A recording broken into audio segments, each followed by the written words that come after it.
Hi friends, నేను వి చిరంజీవి. కొండ శిఖరాలపైన ఉన్నటువంటి ఒక మారుమూల ప్రాంతానికి వచ్చాము.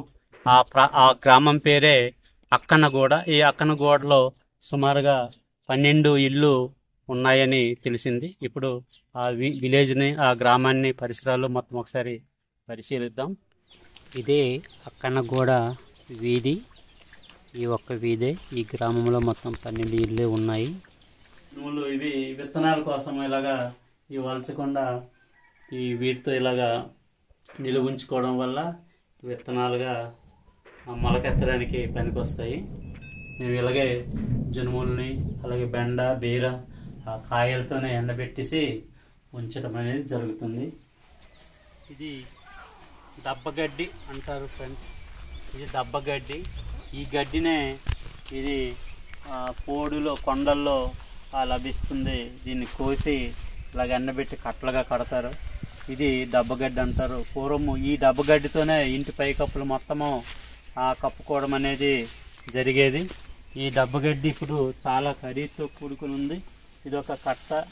ఈ కట్టను, ఇటువంటి కట్టలు 20 అయితే దానికి ఒక పోగు లేదా ఒక పుట్టి అంటారు.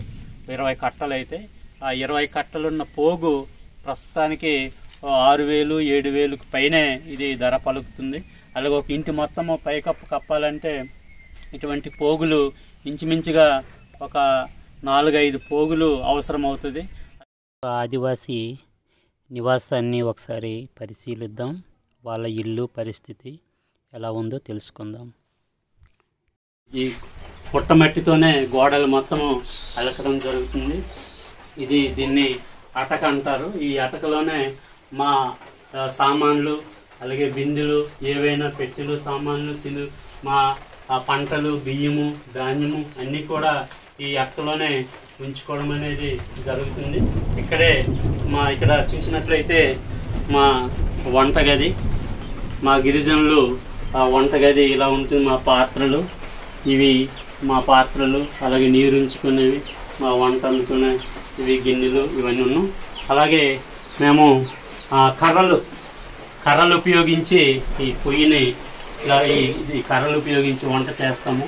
ఇవి మా ఆహార పదార్థాలు. అలాగే ఏవైనా విత్తనాలు కానీ, జులుములు ఇటువంటివి ఏవైనా నిలువ ఉంచుకునేందుకు ఇలాగా అవి వలచకుండగానే ఇలాగ మామూలుగా ఉంచుతాము. ఇది అటక. ఈ అటకలో మా ఆహార పదార్థాలు, అలాగే మా వస్తువులు, మా పోడు వ్యవసాయం చేసుకునేందుకు, అలాగే ధాన్యము ఏవైనా కోసుకునేందుకు మా కత్తులు, అలాగే మా వ్యవసాయ పనిముట్లు, అలాగే ఇక్కడ ఈ అటకలో బియ్యం కానీ, మా ధాన్యం కానీ, ఏవైనా పందులు, ఇటువంటివన్నీ మేము ఉంచుకుంటాము. ఇది మా ఇల్లు చాలా సింపుల్గా ఉంటుంది. గ్రామస్తులు మంచినీరు ఉపయోగించేందుకు వీటిని ఉపయోగిస్తారు. గ్రామస్తులు ఒకరు ఉన్నారు, వాళ్ళతో మాట్లాడదాము. అన్న, ఇప్పుడు ఇది మంది ఏ ఊరు? ఈ ఊరు పేరు అప్పన్నగూడ. తెలుగులో అప్పన్నగూడ. అప్పన్నగూడ. దీన్ని అప్పన్నగూడ అంటారు. మొత్తము ఎన్ని ఇళ్ళు ఉన్నాయి? 12 ఇళ్ళు ఉన్నాయి. అయితే ఇప్పుడు మనకు ఈ నీరు, ఇది మీరు ఇక్కడ మామూలుగా స్నానానికి, బట్టలు ఉపయోగిస్తారు కదా, మరి తాగడానికి నీళ్ళు వాళ్ళ మీద కానీ తక్కువగా వస్తుంది. మరి ఇప్పుడు మీరు ఆ నీరు ఒకళ్ళు రాకపోతే ఎక్కడ నీరు తాగుతారు? ఈ బావి నీరు తాగుతారా? ఒకసారి అంటే చూపించండి ఈ బావి నీరు.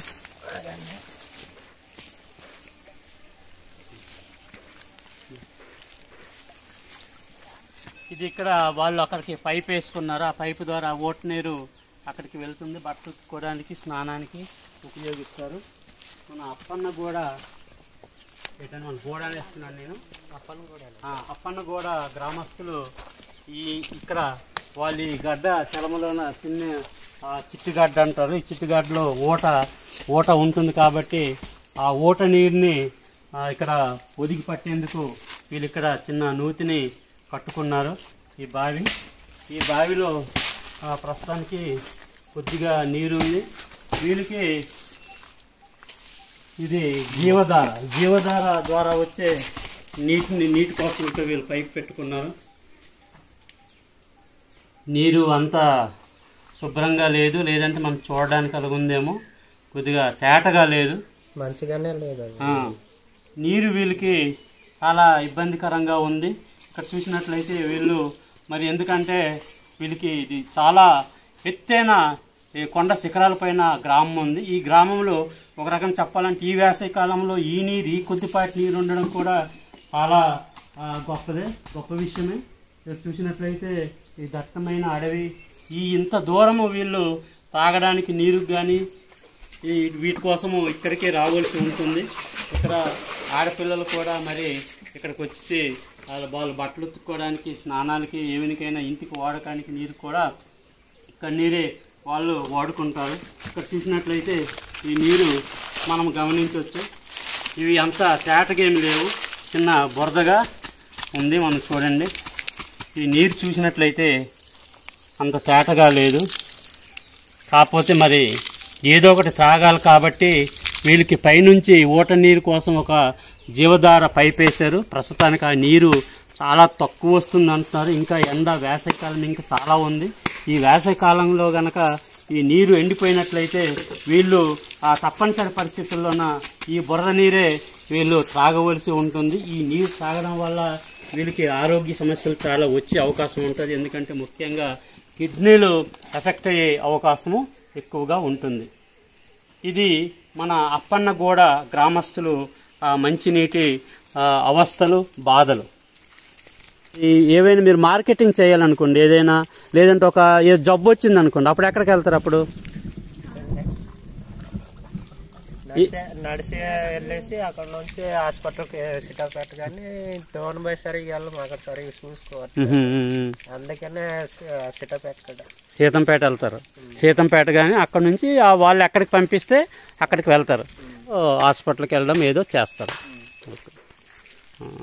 సరే, ఇంకొక అమ్మ వస్తుంది. అమ్మ, అవి ఏంటది? గడ్డి. దేనికోసం అది? ఇల్లు నేత. మరి మేక మీదేనా? ఒక్క మేకేనా? మరి ఇప్పుడు నువ్వు కొండ కానిసి వస్తుంది, జీడి తోటకి వెళ్ళావా?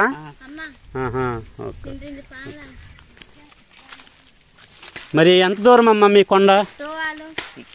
ఇక్కడ దగ్గరేనా? జీడి పిక్కలు కాసాయా? ఒక్కొక్కటి కాసింది. పాపం ఈయనకి కాలు, చేతులు, నడుము పని చేయదండి. ఎందుకు పని చేయదు ఏంటి అనేది తెలుసుకుందాం. ఏం పేరు నీ పేరు? ఏం పేరు? వెంకయ్య. పిల్లలు ఎంతమంది? పెళ్ళి అవ్వలేదా? పెళ్ళి అవ్వలేదా? అయితే ఇప్పుడు ఈ నడలేకపోతున్నావు కదా, కాలే చేతులు ఇవే రావా? నడుము. ఎప్పటి నుంచి? ఇప్పటికి 17 సంవత్సరాలు అవుతుంది. చేతులు పట్టలేవా? ఏటి గట్టి పట్టలేదు. మరి ఇది ఎప్పటి నుంచి వచ్చింది? అప్పుడు కాదు, నీకు జ్వరం వచ్చింది నుంచి వచ్చిందా? ఎలా జబ్బు పట్టలేవా లేకపోతే ఎలాగైంది? పుట్టినప్పటి నుంచి ఎలాగే ఉందా? మధ్యన కాడ నుంచి. ఒకసారి నిల్చొని ఒకసారి నిలబడు. ఇలా పట్టుకొని నిలబడు ఒకసారి. నిల్చో.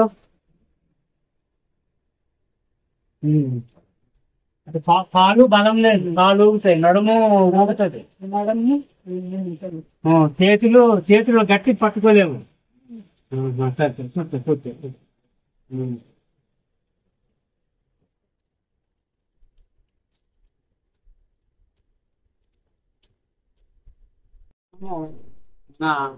మన ఆదివాసీ గిరిజన మన సోదరుని గమనించినట్లయితే ఆయనకి సుమారుగా 15-16 సంవత్సరాలు వయసు ఉన్నప్పుడు తనకు జ్వరమో ఏదో జబ్బు వచ్చిందట. ఆ జబ్బు రావటంతోనే తనకు పాపం ఈ కాలు, చేతులు, నడుము మరి శక్తి తగ్గిపోయింది. అతను చూశారు కదా, నిలబడలేకపోతున్నారు.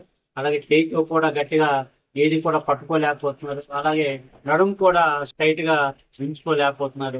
ఇది ఇటువంటి అతి మారుమూల ప్రాంతంలో ఆదివాసీ గ్రామాల్లో ఉన్నటువంటి ప్రజలకి వాళ్ళకి ఏవే జబ్బులు అవేర్నెస్ లేకపోవడం వల్ల, అలాగే ఏదైనా జ్వరం కానీ ఏదైనా జబ్బు వచ్చేటప్పుడు వాళ్ళు సరైన సమయంలో హాస్పిటల్కి చూపించుకోకపోవడం వలన వైద్య సలహాలు లేదంటే వైద్యానికి సంబంధించినటువంటి అవగాహన చాలా తక్కువగా ఉండడము, అలాగే వీళ్ళు అక్కడికి హాస్పిటల్ వరకు వెళ్లేందుకు ఆర్థిక స్థోమత లేకపోవడం వల్ల తనకు ఏదో హాస్పిటల్కి వెళ్ళుంటే తనకు ఈ పరిస్థితి వచ్చిండేది కాదేమో అని అనిపిస్తుంది.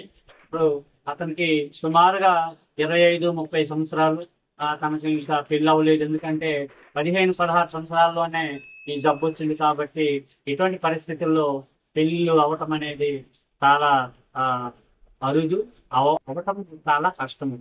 ఇది మా ఆదివాసీ గిరిజనంలో ల్యాక్ ఆఫ్ లిటరసీ, అలాగే ఆరోగ్యపరమైనటువంటి అవగాహన లేకపోవడం వలన ప్రాథమిక దశలో కనుక హాస్పిటల్కి అప్రోచ్ అయినట్లయితే ఇటువంటి విపరీతమైనటువంటి బాధలకు ఇబ్బందులకి పాల్పడకుండా ఉండేందుకు అవకాశం కలుగుతుంది. ఓకే ఫ్రెండ్స్, ఈ వీడియో మీకు నచ్చినట్లయితే తప్పక ఛానల్ సబ్స్క్రైబ్ చేయండి, షేర్ చేయండి, కామెంట్ చేయండి. ఇటువంటి ఎన్నో ఆసక్తికరమైన వీడియోస్ నోటిఫికేషన్ పొందేందుకు బెల్ బటన్ ఆన్ చేయండి.